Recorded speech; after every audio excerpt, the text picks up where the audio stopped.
Okay, it's 4:30. It's Wednesday, February 12th. It's 4:30 p.m. Donald was supposed to speak in quarter to five, but now he's just speaking now. So he's gonna swear in Tulsi. So let's go dive into this right now. We had a great call, and it lasted for a long time, over an hour this morning. I also had with President Zelensky a very good call after that. And I think we're on the way to getting peace. I think President Putin wants peace, and President Zelensky wants peace, and I want peace. I just want to see people stop getting killed. We're very far away from that particular war, but that's a vicious war. Probably 1.5 million soldiers killed in a short period of time. I've never seen anything. I have pictures that are, you wouldn't believe it. You wouldn't believe what you have to look at. Young, beautiful soldiers that are just being decimated. And it would be nice to end it immediately.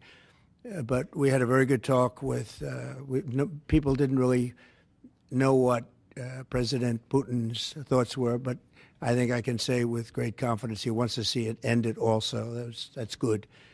And we're going to work toward getting it ended and as fast as possible. It's a horrible situation going over. It's flat land, and the bullet goes off, and the only thing it can hit is a body, a human body, a young human body. And they're losing just tremendous numbers of mostly soldiers. The cities and towns have been largely demolished. It's a shame what's happened to that country. It would have never happened if I were president. That I can tell you. Would have never happened. It's to look at that. And October 7th would have never happened either, by the way, the Middle East. But we'll get it. I think we'll get it. We'll get something done. We're going to be meeting. Actually, tomorrow they're meeting in Munich, as you know, and we're going to have some other meetings. And I'll be dealing with President Putin largely on the phone, and we ultimately expect to meet. In fact, we expect that he'll come here, and I'll go there, and we're going to meet also probably in Saudi Arabia the first time. We'll meet in Saudi Arabia, see if we can get something done. But we want to end that war. That war is a disaster. It's a really bloody, horrible war. Did you Saudi Arabia, the first meeting will happen? I think so. We think we're going to probably meet in Saudi Arabia the first meeting. Any idea when? Hasn't been set, but not too distant future. Did you also be part of that meeting? We both understand. You know, we know the Crown Prince, and I think it'd be a very good place to meet. So it sounds like that would just be a meeting between you and Putin and perhaps the Crown Prince, but not President Zelensky? Probably we'll have a first meeting, and then we'll see what we can do about the second meeting. Did you also commit to go to Ukraine? What about Ukraine? Did you commit to go to Ukraine as No, well? I haven't. I haven't committed to Would go you to go? Ukraine. I would think about going. Yeah, I'd think about it. No President problem. Zelensky said today, Mr. President, that they received your vision. What is your plan to end this war? Like today, Secretary. Well, I'm not going to tell you my plan. I can just tell you we've made a lot of progress. This should have been done by Biden, not by me, because this has been going on for now a long time, years. And it should have been done by Biden. Just like the young gentleman that I brought home yesterday after 2 weeks. We worked on it for 2 weeks. He was a fine man, and he was in there for 3.5, almost 4 years. And they weren't able to do a thing, and I got him out. And as you know, I didn't pay $6 billion. I didn't pay anything. We did a trade, and we did a good job. We got him out in 2 weeks. He should have been out years ago. Really should have been out years ago. Oppose NATO membership for Ukraine? I don't think it's practical to have it, personally. I know that a new Secretary of Defense, who's excellent, Pete, made a statement today saying that he thinks it's unlikely or impractical. I think probably that's true. I think long before President Putin, they said there's no way they'd allow that. This has been going on for many, many years. They've been saying that for a long time, that Ukraine cannot go into NATO. And I'm okay with that. I just want the war, whether they are or they're not. But it certainly would seem to be that most people have said that that is something that's not going to happen. you freezing out President Zelensky of this process a bit? Isn't there a danger of that? No, I don't think so, as long as he's there. But, you know, at some point you're going to have elections, too. You're going to have an election. He says he wants security assurances, Mr. President. What does that look like? In terms of what? If the war were to end, he says he wants guarantees of security. We'll see what that means. I think when the war ends, one thing he was very strong about, if it ends, he wants it to end. And that's President Putin said that. He wants it to end. He doesn't want to end it and then go back to fighting 6 months later. We talked about the possibility, I mentioned it, of a ceasefire so we can stop the killing. And I think we'll probably end up at some point getting a ceasefire in the not too distant future. Do you expect Ukraine? Say it, what? Do you view Ukraine as an equal member of this peace process? It's an interesting question. I think they have to make peace. Their people are being killed, and I think they have to make peace. We will continue to provide. I said that was not a good war to go into, and I think they have to make peace. That's what I think. Why did you decide to provide support to Ukraine? Would you support Zelensky ceding territory or exchanging territory in any agreement to end the war? Well, he's going to have to do what he has to do, but, you know, his poll numbers aren't particularly great, to put it mildly. He's got a country where, you know, it's been savaged and attacked, and he's got an army that's been very, very brave, actually, despite the fact that, you know, we've given him, in my opinion, $350 billion. That's what the real number is. You don't hear that number. And Europe has given, in my opinion, $100 billion. And they've done it in the form of a loan. And I have a Secretary of Treasury right now who's actually quite brave. He's over in Ukraine on a train. And there's a lot of things happening around that train that aren't so good. And he's going there to get a document done where we're going to be assured that we're going to, in some form, get this money back, because we're putting up far more money than Europe, and Europe is in far more danger than we are. We have an ocean in between. Europe has nothing in between. You know what they have in between? They have Ukraine in between. So wait a minute. So, as you know, Europe is putting up money, and they're getting it in the form of a loan. And the United States under Biden didn't do loans. They just handed money every time somebody walked in from Ukraine. They just handed them money foolishly. This should have never happened. It should have never started. And once it did, other things should have happened. Other things should have taken place. So we're getting security on our money. We're going to have it secured by, they have rare earth, and they have oil and gas, and they have a lot of other things. And we're asking for security on our money. So does it mean you are not sending any They've more agreed aid to it. Ukraine? Ukraine has agreed to it. Does it mean you are not sending any more aid to Ukraine? No, we are, but we want it secured, and the money is going to be secured. When would the U.S. stop sending funding? When would the U.S. stop sending funding? Because if we didn't do that, then Putin would say he won. We're the thing that's holding it back. And frankly, we'll go as long as we have to go, because we're not going to let the other happen. But President Putin wants to have peace now, and that's good. And he didn't want to have peace with Biden. Was that conversation with Putin? And you tell me why that is, okay? Was that conversation with Putin to start these negotiations part of the deal to bring Fogel home? No, but it was a nice thing that he allowed Mark Fogel to leave. In fact, Mark wasn't feeling well, but he was, all of a sudden, about 2 weeks ago, he started being treated very nicely. He said they took him out for haircuts. They took him out. They helped him out a little bit and made him feel better, made him look better.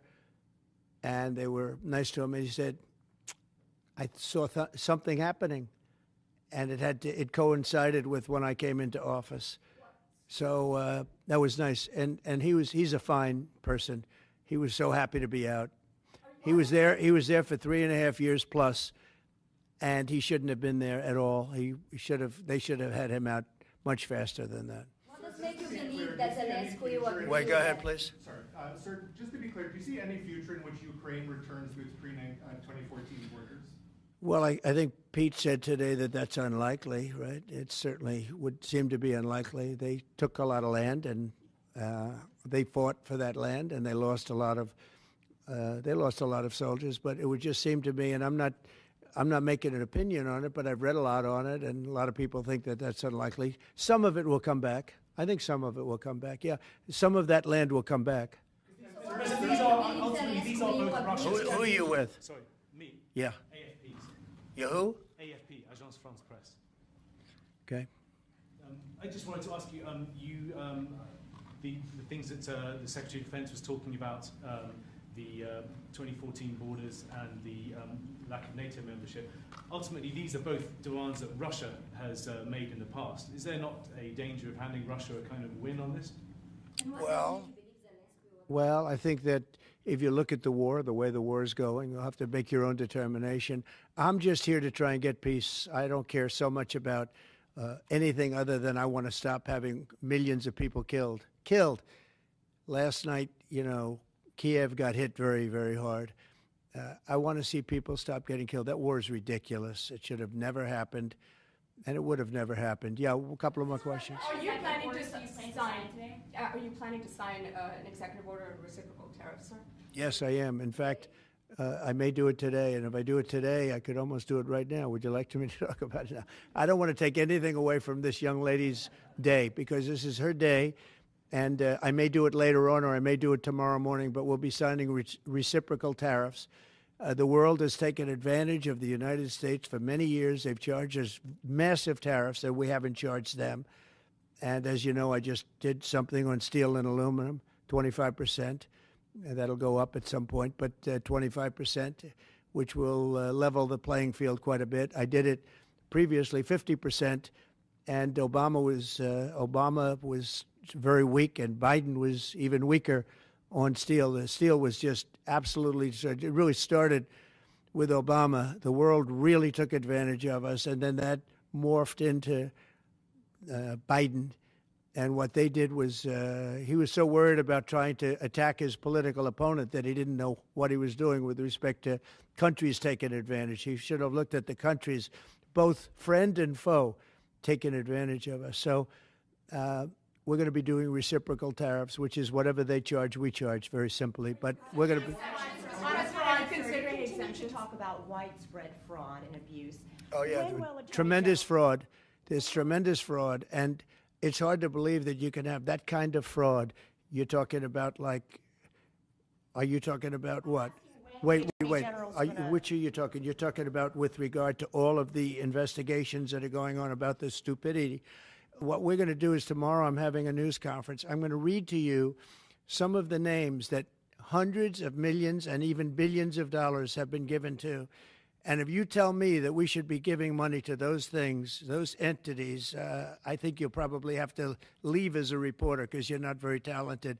When you look at the kind of money, billions and billions of dollars being thrown away illegally, and there's no chance. I mean, I say it in front of our Attorney General, there's no chance that there's not kickbacks or something going on. When you give millions and millions of dollars to somebody that stands to look at something for 15 minutes and walks away with millions of dollars, that money's coming back in some form. And that's only one form of corruption. The biggest thing is what they do to our country. They're taking massive amounts of money and spending it on items. I went through a list of 200 expenditures that were made, and I found 3 that looked like they were reasonable. Okay, 3.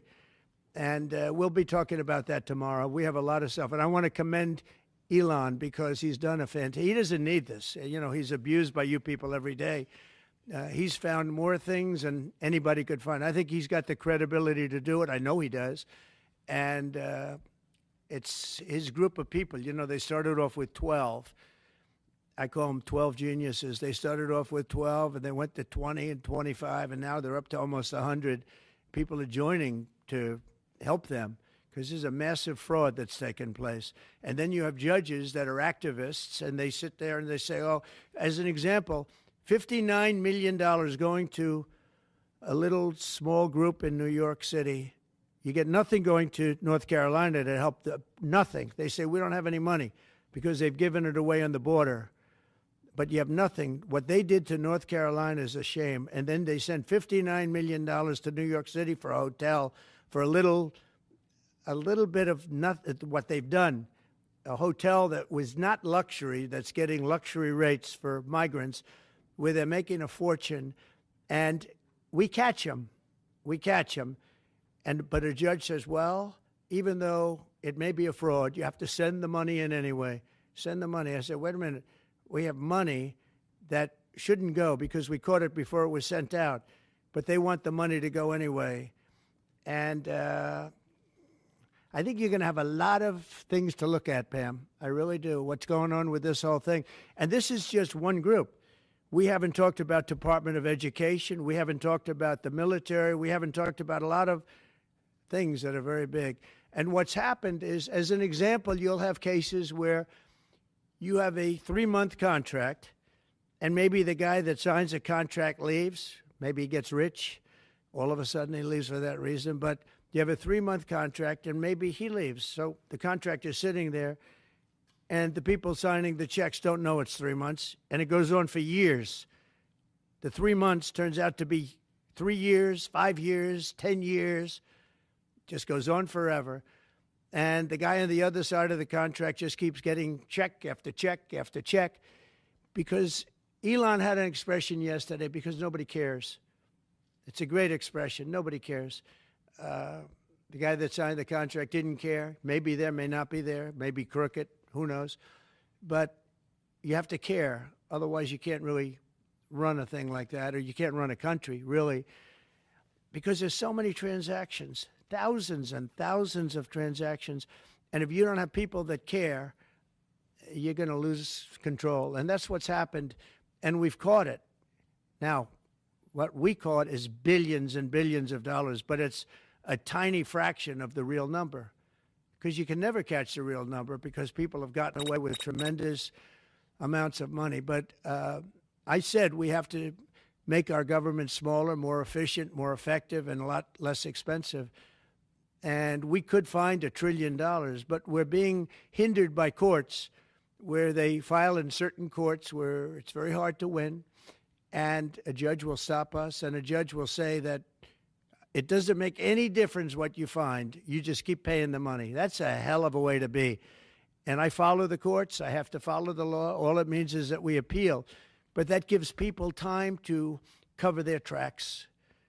And that's what they do. So it's a very bad thing that's taking place. But hopefully, if the courts, hopefully the courts will be fair. They don't have to be very fair. They just have to be a little bit fair, because this is so egregious what's taken place. Nobody's ever seen anything like it. Nobody's seen numbers like this. These are massive numbers. $9 million for somebody to go and stand in a store and see how people shop. Okay? I mean, you take a look at these things. It's a disgrace. And then you have a country that we want to make America great again. It's very hard to make America great again when you have things like this. And you're going to see the same thing. Department of Education is going to be a disaster. The military, I mean, I see it. Look, I came in, they had a contract done, as you know, for $5.7 billion for airplanes. It was Air Force One with Boeing. 5.7, I got it down to $4 billion, little less than that, 1 penny less than that. $3,999,999 and 99 cents. I said, has to have a 3 in front of it, because I wouldn't sign the contract for $5.7 billion. I was able to cut $1.7 billion off the price, and it didn't take me long. $1.7 billion. If people would care, they'd be able to do that with every single contract that's put before them, and we wouldn't have deficits. We'd have nothing but a tremendously low-taxed, wonderful country. But they have to care. And speaking of that, you know, Boeing, we're not happy with the service we're getting in terms of those planes. They would like to get more money. We're not happy about that whole thing. We signed a very strong contract. I signed a guaranteed maximum contract, which they haven't seen in a long time. And they're saying they're getting hurt by it. But they have to produce the product, and we expect them to produce the product. They have to produce the product. They agreed to build planes at a certain price. They're not used to that. They're used to having time and material contracts, where it's whatever it costs, time and material, no dates, no anything. It ends up costing 5 times more. You look at some of the ships that have been built. Take a look at the Gerald Ford, the aircraft carrier, the Ford.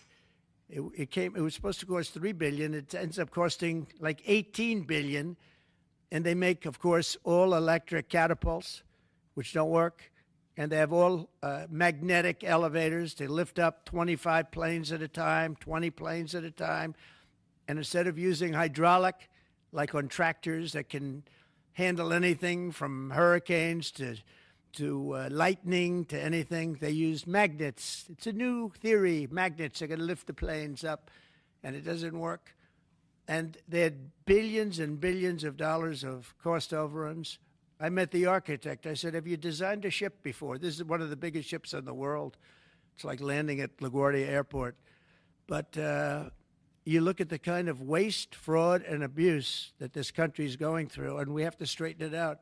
We have great people going into the military in terms of we need ships, we need a lot of things. So we have great people we have business people going in. But when you look at what's happened to our purchasing, and when you look at the USAID, when you look at the things that they're giving to them, the billions of dollars that they're giving to, and it doesn't make sense. It is interesting that when you're looking for fraud, you look at items, hundreds of items, and you'll find one or two, maybe, if you're lucky. Here's something where you look at data, and they're all fraudulent. You know, by just looking at the topic, they're all fraudulent, except it's the opposite. You'll find one or two that's like a legitimate reason. So I just want to thank Elon for going through it. I want to thank all the people that are working with him. You know, we have a big group of people. I think the lowest IQ is about 160. That's very high. I think you have a couple of 182s in there, but they're doing a fantastic job. He doesn't need it, and they don't need it, but it's going to be it's a big. People have no idea how important it is. Yeah. So how soon do you want the Department of Education to be closed? Oh, I'd like it to be closed immediately. Look, the Department of Education's a big con job. We're ranked, so they rank the top 40 countries in the world. We're ranked number 40th, but we're ranked number 1 in one department, costs per pupil. So we spend more per pupil than any other country in the world, but we're ranked number 40. We've been between 38 and 40. The last time I looked, it was 38, and then I looked 2 days ago, it came out the new list. It came out at number 40, so we're ranked 40. Norway, Denmark, Sweden, I hate to say it, China, as big as it is, it's ranked in the top 5, and that's a primary competitor. We're ranked number 40. So if we're ranked number 40, that means something's really wrong, right? And I say send it back to Iowa, to Idaho, to Colorado. Send it back to places that, and there are a lot of Indiana. You have a great new governor. You have a great senator that Jim Banks just got elected. You got great people. I'll tell you what, Indiana is going to be fantastic. We probably have 35, maybe 37 states that will do as well as Denmark, Norway, Finland, Sweden. They'll be just as good. Then you have the ones that we all know about. It'll be the same story. But you know what? Even they will be good. Because you look at New York, you give it to Westchester County, you give it to Long Island, you give it to Nassau County, you give it to Suffolk County. Same thing you go out to, and you give it to upstate New York. So you'd have 4 or 5 sections. You give it to Manhattan. Manhattan's a little bit tougher for some reason. I don't know why it would be tougher, but it is. You give to California, and you go to various areas outside of Los Angeles, and you might have 6 or 7 different subgroups. But generally, like if you go to Iowa, you give it to Iowa. You don't have subgroups, you have Iowa. And other places that do a good job. If they do a good job, they're going to do a great job in education. Those places will be every bit as good as the various countries that do so well. All the time, it's the same countries that are doing well. And so we have a Department of Education where people from Washington, D.C., who in many cases don't care about the kids out in the country. They don't care about the farms and the farmer's daughter and the farmer's sons. We have a massive bureaucracy in Washington, D.C. We have buildings that are all over the city. Department of Education. I never said Department of Education's on all these buildings. By the way, nobody shows up to work because they're all working at home. You know, quote, working at home. They're not working at home. And a lot of them have second jobs. And that's the other thing that Elon Musk is looking at. How many of these people are getting checks, working at home, but they're not working because they have second jobs and even third jobs? You're going to find a lot of them. And those people are going to be fired because we have to make our government smaller. All right, one more question. Yeah, Jennifer, go ahead. Nice to see you. Oh, thank you, sir. Two questions, one on Ukraine again, and then another one on the Kennedy Center. Do you think that as far as your negotiating tactics go, did Pete Hegseth take away some of your negotiating abilities with Putin by taking Ukraine's sovereign integrity off the table, by taking... No, I haven't done that. I'm backing Ukraine. I'm backing Ukraine. Don't say that. I'm approving, but I do want security for our money. You know, Europe is getting security. You know that, right? They're giving their money in the form of a loan. Nobody knows that. And why are we at $350 billion and Europe, which doesn't separate with an ocean like we do, we have a little thing called an ocean in between. Why is it that Europe is paying $200 billion less than us to help Ukraine? Very similar size. If you add up all the European countries, it's a little bit smaller than the U.S. in terms of the economy. Why is it that they're not paying the kind of numbers that they should be paying? And then on top of it, and I've been saying this to Biden, I told Biden, I said, you ought to be asking for either a loan or some kind of a security, like their oil and gas or something for the money, because you're putting up much more money than Europe, and you have no security. Europe's putting up a much smaller amount, and it's in the form of a loan, because we have people that were incompetent in the last administration, grossly incompetent, and we're changing it. But we change it, and all we do is we get hit by lawsuits from the radical left all the time. But here we are. We stand, and I guess we've done okay. Thank you very much, everybody. Thank you. Thank you. Quickly, let's go. Come on, guys. Hey, guys, let's move. Come on. Let's go, guys.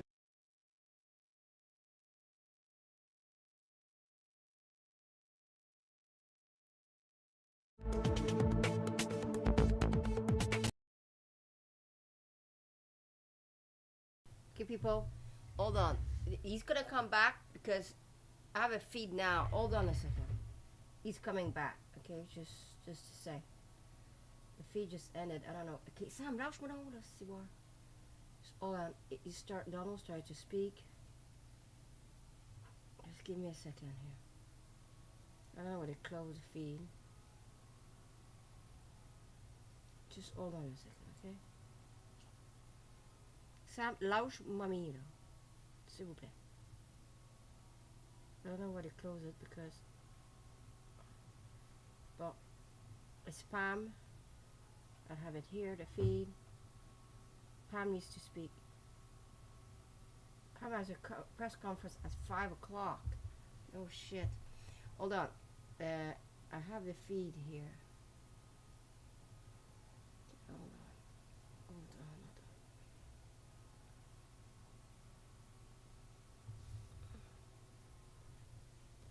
Donald, ja, venu. Tenez zo. See.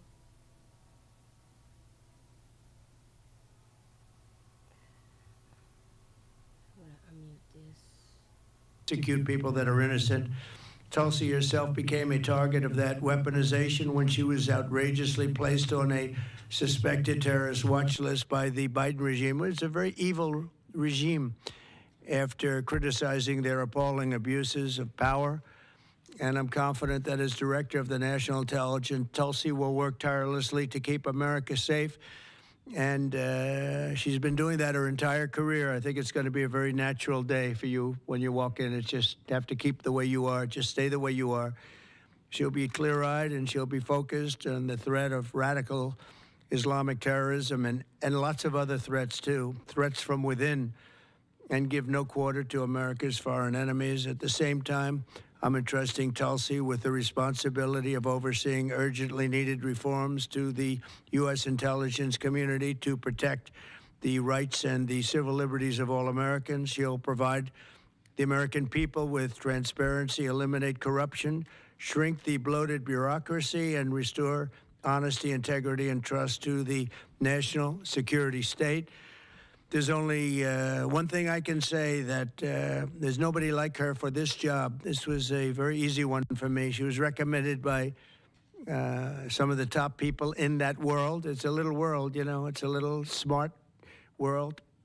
It sometimes can be an evil world when the wrong people are there, but we have the right one. She's had so many great recommendations. I would say Pam was right up there with her, Pam Bondi. She had a lot of I didn't need, I know her a little bit better, and you're doing a fantastic job after about 3 or 4 days, right? You've had a lot of experience, but you've never seen anything like this, Pam, but you're going to do fantastic as the Attorney General, fantastic. So thank you and congratulations. We did this with Pam a few days ago, and this is again my honor. So congratulations to Tulsi, and I think Pam is going to administer the oath, and when she does that, I'll sign your new certificate. Good, thank you. Thank you very much, everybody.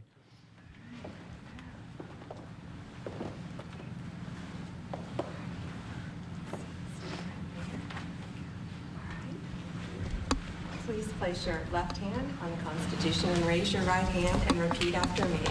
I do solemnly swear I, Tulsi Gabbard, do solemnly swear that I will support and defend the Constitution of the United States that I will support and defend the Constitution of the United States against all enemies, foreign and domestic, against all enemies, foreign and domestic, and that I will bear true faith and allegiance to the same, and that I will bear true faith and allegiance to the same, that I take this obligation freely, I take this obligation freely, without any mental reservation without any mental reservation or purpose of evasion, and that I will well and faithfully discharge the duties of the office on which I am about to enter. Discharge the duties of the office on which I'm about to enter. So help me God. So help me God. Congratulations.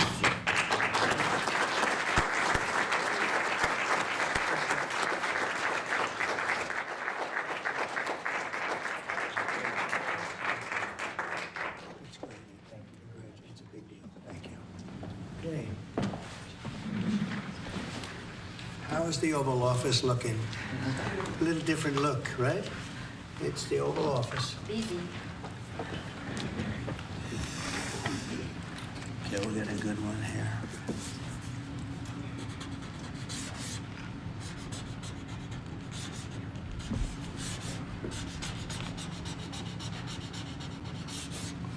Okay, not bad. Ready?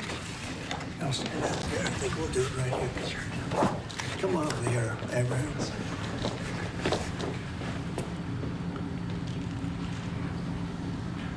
Okay, I'm sure there are no questions. Mr. President.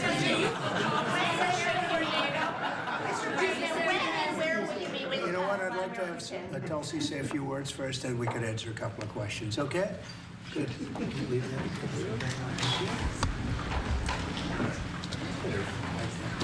That's good. Mr. President, first and foremost, I just want to say thank you from the bottom of my heart for the trust that you have placed in me to fulfill this critical position as Director of National Intelligence at any time, but specifically during this time. Unfortunately, the American people have very little trust in the intelligence community, largely because they've seen the weaponization and politicization of an entity that is supposed to be purely focused on ensuring our national security. So I look forward to being able to help fulfill that mandate that the American people delivered to you very clearly in this election, to refocus our intelligence community by empowering the great patriots who have chosen to serve our country in this way, and focus on ensuring the safety, security, and freedom of the American people. As you've said, Mr. President, this is what I've dedicated my life to, and it is truly humbling to be in this position, to serve in your administration, help to rebuild that trust, and ultimately to keep the American people safe. Last thing I'll mention, that in your National Prayer Breakfast speech, you made a statement about your legacy of wanting to be remembered as a peacemaker. I know that I can speak for many of my fellow service members who are here today, veterans, Medal of Honor recipients, how deeply that resonates with us. For those who volunteer to put their lives on the line when duty calls, but to have a president and commander-in-chief who recognizes the cost of that sacrifice and ensuring that war is the last resort, not the first. So thank you for your leadership on behalf of my friends here and all who wear the uniform. We're grateful. Thank you. Tulsi. Congratulations. Thank you.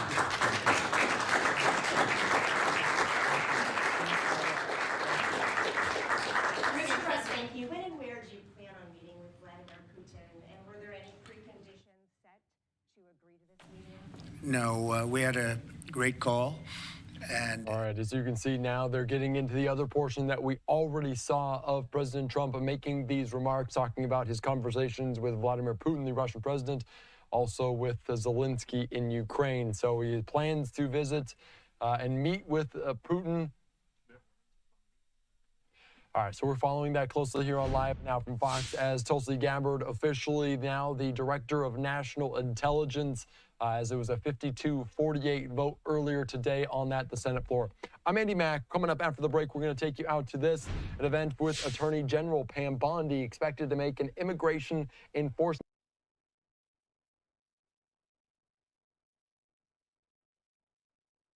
Okay, my friends, okay, I hate when they keep cutting the feed. There's no other feed. That's the only feed I had. Now, I have no idea what Donald is saying.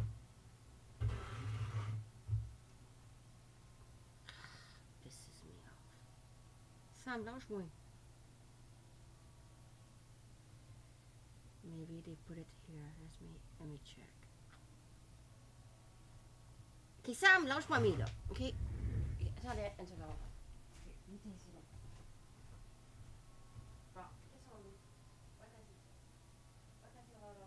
Je viendrai tantôt. Hi. Oh, my reindeer are here. I have to deal with that. Fucking public. And Pam is coming to talk. Hold on a second.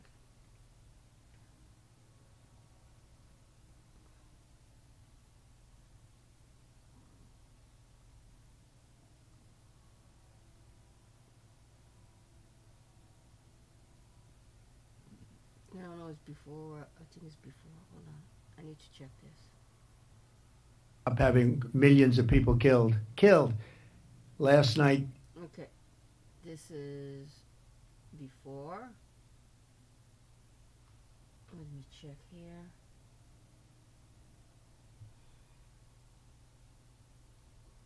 I don't understand why they're cutting Donald. Really piss me off. Bonjour tout le monde. Ok, j'ai un problème de feed, là. Il a coupé le feed, là. Que là, je peux pas voir. Là, mais je sais que Pam s'en vient parler, là. Je repars pas à l'autre live, là. Je vais trouver d'autres feeds ou bien... Ils sont pas intéressés à couvrir, hein, Donald, hein. C'est pas facile à trouver les lives. If they're not interested in covering Donald, it's very difficult to have okay, Pam is here. Okay, now we have Pam here. Image is shitty, not my fault. Pam's gonna come and talk. Okay, we're gonna listen to Pam. Okay, Pam va venir parler, on va écouter Pam. Okay, au moins on a ça.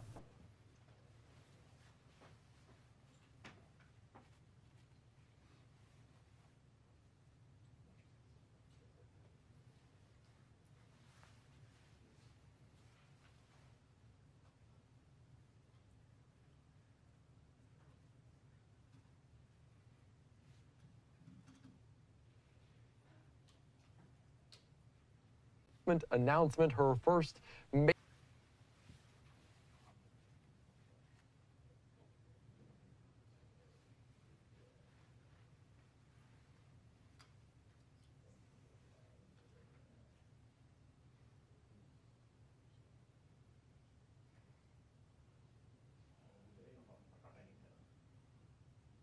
Okay, Pam s'en vient là. C'est la première press conference de Pam. OK? L'affaire d'immigration, là, je sais pas trop, là. C'est pas clair la patente, là. C'est ça. Attorney General Bundy makes immigration announcement. OK, fait qu'elle s'en vient, là, d'une minute à l'autre, là. On va rester ici, là, je vais reprendre pas notre fille.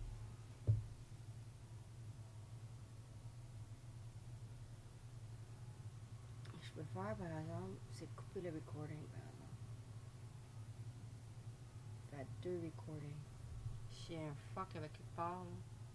Puis qu'on va attendre pour Pam. On va parler de quelque chose, là, d'immigration. Je sais pas. On va attendre, je sais pas. Comment on va avec ça? Puis ça, c'est quoi qui arrive là-bas, là? Il y a quelque chose aussi, là. Reports of a carbon monoxide incident at a daycare in Kittery, Maine. So you can see this. Bon, OK. Non. OK, Pam, elle arrive. On se parle après. Good afternoon. I'm sorry we were a little bit late. I was in the West Wing swearing in Tulsi Gabbard, and so I just came straight back here. So thanks for being patient with us with the delay. We're here today because we have filed charges against the state of New York. We have filed charges against Kathy Hochul. We have filed charges against Letitia James and Mark Schroeder, who is with DMV. This is a new DOJ, and we are taking steps to protect Americans, American citizens, and angel moms, like the mom standing right behind me, who you're going to hear from in a moment. New York has chosen to prioritize illegal aliens over American citizens. It stops today. As you know, we sued Illinois, and New York didn't listen. So now you're next. Millions of illegal aliens with violent records have flooded into our communities, bringing violence and deadly drugs with them. With me today, I'm so proud to be joined by Tammy Nobles. Tammy is an angel mom. Her beautiful daughter, Kayla Hamilton, was murdered by an MS-13 member in 2022. Kayla had just turned 20 years old, and she was raped and murdered by someone who should not have been in our country. Yet, he was released, flown to Maryland, where he committed this violent murder. I just want you to hear from, Tammy. Tammy represents not only herself and her family, but all of the great angel moms around this country who have suffered because of what the Biden administration did, and it is over. Thank you for having me here today and being able to share Kayla's story. Her murderer was able to come across the border knowing that he was flagged as an MS-13 gang member, and he had a criminal record in 2020 in El Salvador for illicit gang activity. He came over as an unoccupied alien child, saying that he was afraid of gang activity in his country. Health and Human Services called him a nice boy, and he showed age-appropriate behavior. That fell so wrong when he murdered my daughter. He ended up in Maryland, where he was able to rent a room in the same mobile home as her. We thought it was a legit company that were renting out these rooms, but it turned out that it was another illegal immigrant who owned these mobile homes. And he knew Walter from El Salvador. He knew him and allowed him to rent a room with my child. Kayla just turned 20 years old 3 days before she was murdered. Her murderer was only living there for 5 days before he viciously strangled her, raped her, and left her on the floor like trash and robbed her of $6.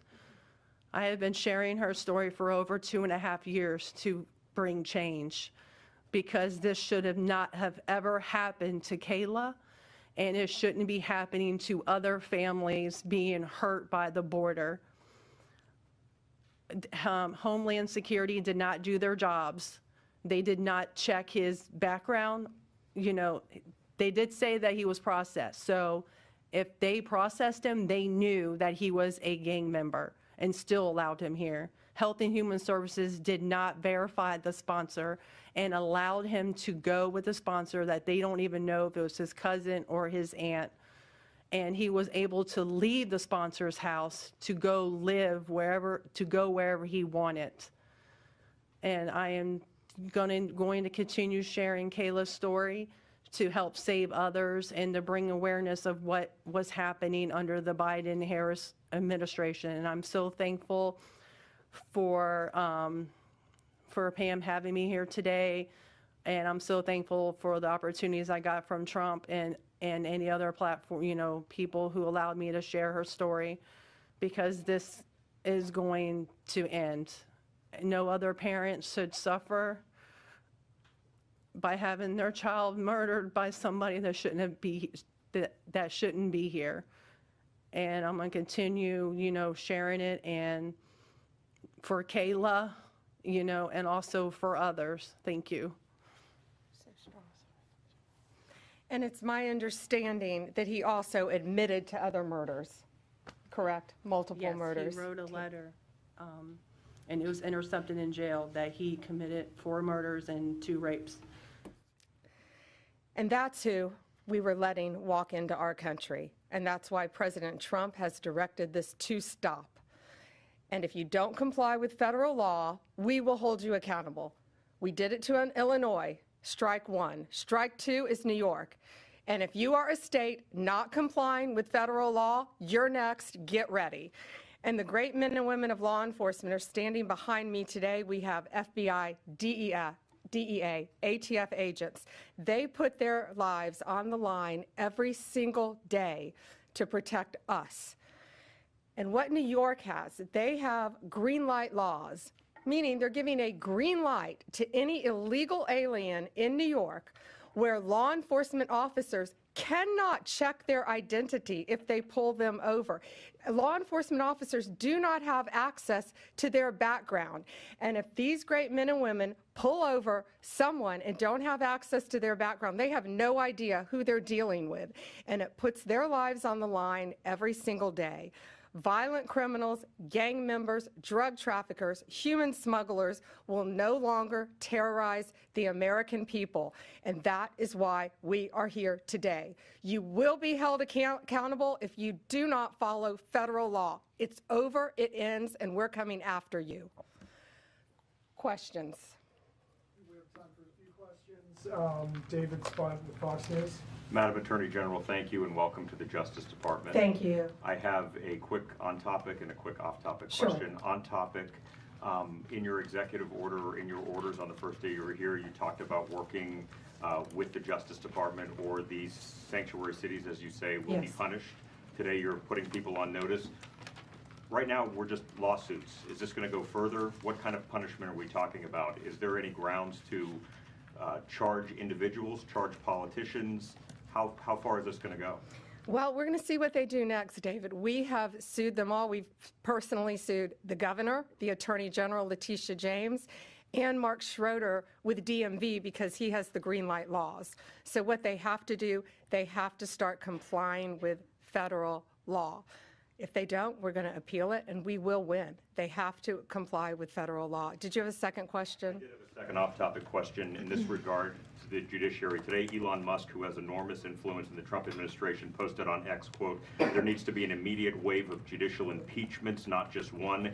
As the Attorney General of the United States, how do you respond to that? Shouldn't the process work out in the courts before we talk about judicial impeachments? I mean, these are just TROs now at this time. Shouldn't these just play out? Yeah, I haven't seen Elon Musk tweet. He is a friend of mine. He is a great man. I think he's very frustrated with what's happening in our federal government. You know, at USAID alone, they're giving out billions of dollars that should not be distributed. We're going to back him up.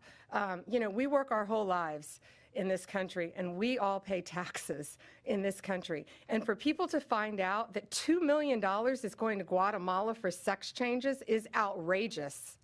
And we're going to back up Elon Musk every way we can. That includes lawsuits against these people who are doing that, and we will be successful. Do you have concerns about judicial impeachments? That's not going to happen now. We're going to look at everything. We're going to follow the law right now. We're going to follow the process. These are federal judges with lifetime appointments, but they will be struck down ultimately by the Supreme Court of the United States if the appellate courts don't follow the law as well. Hi. Hi. Thanks so much. I also have an on-topic and an off-topic. Sure. First of all, can you just briefly walk us through what the legal claims are you're making in this lawsuit? Yeah, absolutely. So the green light laws are that this is what the green light law says. It's a green light to illegal immigration, which says they can comply. That law is unconstitutional. They can't do that. And what they've done is they have a tip-off provision that requires New York's DMV commissioner to promptly inform any illegal alien when a federal immigration agency has requested their information. So think about the men and women in law enforcement behind me. That's basically, that's not basic. It's tipping off an illegal alien, and it's unconstitutional. And that's why we filed this lawsuit, and that's why we charge Mark Schroeder, too, because he runs DMV. Oh, I'm sorry, you had a second question. Yeah, my off-topic question. I wanted to ask about Mayor Eric Yes. Adams' case. As of at least a few moments ago, SDNY still has not dropped that case. Have you or other DOJ leadership spoken to the acting U.S. attorney in SDNY since the memo was sent earlier this week? And what will you do if she refuses to drop the case? I have not spoken to her. I know our acting DAG, Emil Bove, has spoken to her, and Chad Mizell may have spoken to her, but that case should be dropped. It was done at the directive of Emil, so that case should be dropped. I did not know that it had not been dropped yet, but I will certainly look into that. Reagan, Daily Caller. Hi, thank you. How are you? Tom Homan suggested this week that someone from within the FBI may be leaking information about the ICE raids and that such could be putting officers' lives at risk. Has the DOJ gotten any closer to determining if these leaks are coming from within the FBI? And what will the consequences be if they can identify the leakers from the FBI? Excuse me. Well, first, I can't talk about anything that is ongoing, and that is ongoing. And it's really for the similar reasons of what I said earlier. The great men and women in law enforcement standing behind me today, they must be protected. And anytime anyone leaks or tips off anything regarding a pending investigation, that jeopardizes lives. You're telling a bad guy what's about to happen. It could jeopardize the lives of all the men and women in law enforcement. We will not stand for it. We will find you. We're going to investigate it, no matter what agency it came from. We don't know for certain. We have an open investigation, so I can't talk about it in detail, but we will do everything in our power to hold you accountable, and it is a crime. And you will be prosecuted when we find you. I got time for one more.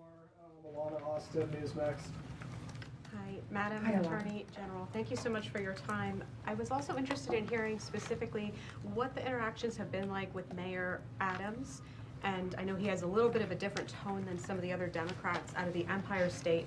And then also Denver Mayor Mike Johnston, because before the President Trump went back into office, he had issued some words about a potential standoff and then walked that back. So I was curious to see what things have been like out of New York City and Denver officials. Yeah, well, we're hoping that in New York, Mayor Adams is going to cooperate with us with the sanctuary cities and the illegal aliens. And has the mayor in Colorado been cooperating? Do we know? I believe he might have now. Yeah, I believe Colorado is now cooperating. That's what we want. We don't want to sue you. We don't want to prosecute people. We want people to comply with the law. This is very simple. An MS-13 member murdered her daughter. That's happening throughout this country. We have one angel mom is too many. And we have angel moms throughout this country who should not be going through this. Comply with the law. This is the last thing we want to be doing. We want to be out there, all of us, fighting violent crime. Yet we're fighting illegal aliens, and that ends, and it's going to end today. That's all we have time for, guys. Thank you. Thank you. Thank you all. Thank you. Thank you.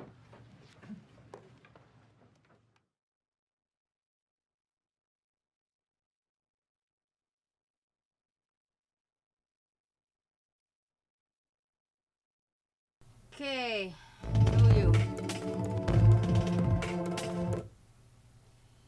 I told you, she's a now mess around type of gal. I find this disgusting too. They are tipping off criminals. And she said, we're going to fine you and bad things going to happen to you. And she's right. Okay, it's late, I'm tired. Ok, elle a raison, Pam. C'est ça qu'il faut faire. Ceux qui typent les crises de criminels, il faut qu'ils soient arrêtés. Puis il faut que ça soit arrêté. Ok, je suis fatiguée, là, il est tard. On se reparle demain. Donald, il a dit qu'il reviendrait demain, là, parler de toute la liste de patentes, là. Donc, bonne soirée tout le monde. Thank you everybody for joining today. We have a very long day. It's going to be like this every single day. Okay? Donald, this and that. Fait que, merci à tout le monde d'être venu. Puis, on se parle plus tard. Ok? Good night. Bye bye. Allô Annie. Allô tout le monde. Bonjour tout le monde. Rock'n'roll avec Donald. Thank you for joining.